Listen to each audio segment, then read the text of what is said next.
প্রতি বছর চিকিৎসার জন্য বিদেশে চলে যাচ্ছে অন্তত $500 কোটি, যা চাপ বাড়াচ্ছে আর্থিক ব্যবস্থাপনায়।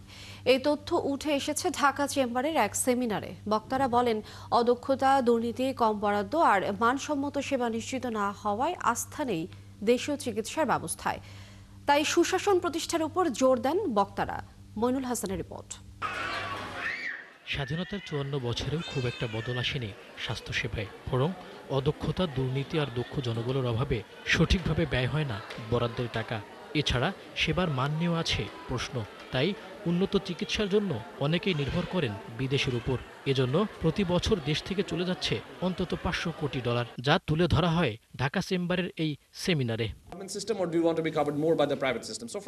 বলা হয়, দেশে বর্তমানে স্বাস্থ্যসেবার বাজার $1,৫০০ কোটি, যদিও তা মাথাপিছু হিসেবে অনেক কম। এমনকি প্রতি ১,০০০ রোগীর বিপরীতে নেই একটি হাসপাতালের বেড। দেশের মোট বিশেষায়িত হাসপাতাল ও ক্লিনিকের অর্ধেকের বেশি ঢাকা বিভাগে। ফলে কাঙ্ক্ষিত সেবা থেকে বঞ্চিত বড় একটি জনগোষ্ঠী। সারা বাংলাদেশে যা আছে ওটার মানে ঢাকার বাইরে যেটা আছে ৩,০০০ সামথিং, ওটার অ্যারাউন্ড 50% কিন্তু ঢাকার মধ্যে।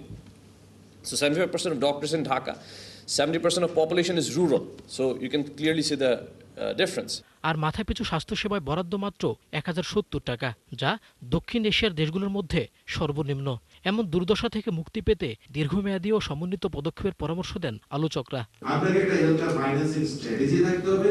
আপনার একটা হেলথ ডেলিভারি সিস্টেম বা ইউনিভার্সাল হেলথ কভারেজ যেটাই বলেন না, যেই নামে আমার রোগীদেরকে বা দেশের জনগণকে স্বাস্থ্য সেবা দেওয়ার একটি সমন্বিত নীতি থাকতে হবে। Health is a good, health is a product, health is a industry, and there is a scope of investment. বক্তারা বলেন, এই মুহূর্তে সার্বজনীন স্বাস্থ্যসেবায় যাওয়ার মতো সক্ষমতা নেই বাংলাদেশের।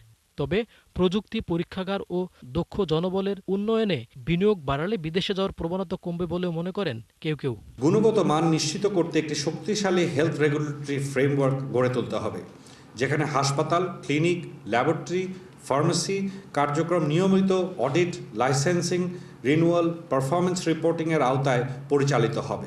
তো বাইরে যাওয়া সেটা কমে যাবে যদি আমরা কোয়ালিটি অ্যাসিওর্ড সার্ভিস এবং একটা ডিসেন্ট্রালাইজ মডেলে বিল করে ফেলি। স্বাস্থ্য খাতের দুর্নীতি বন্ধে বিশেষ পদক্ষেপের কথা বলা হয় সেমিনারে। সরকারি চিকিৎসা থেকে বঞ্চিত হচ্ছে বা পেয়েও তারা রং চিকিৎসা পাচ্ছে, এটা আমাদের জন্য অ্যানোয়িং। মইনুল হাসান, ৭১, ঢাকা।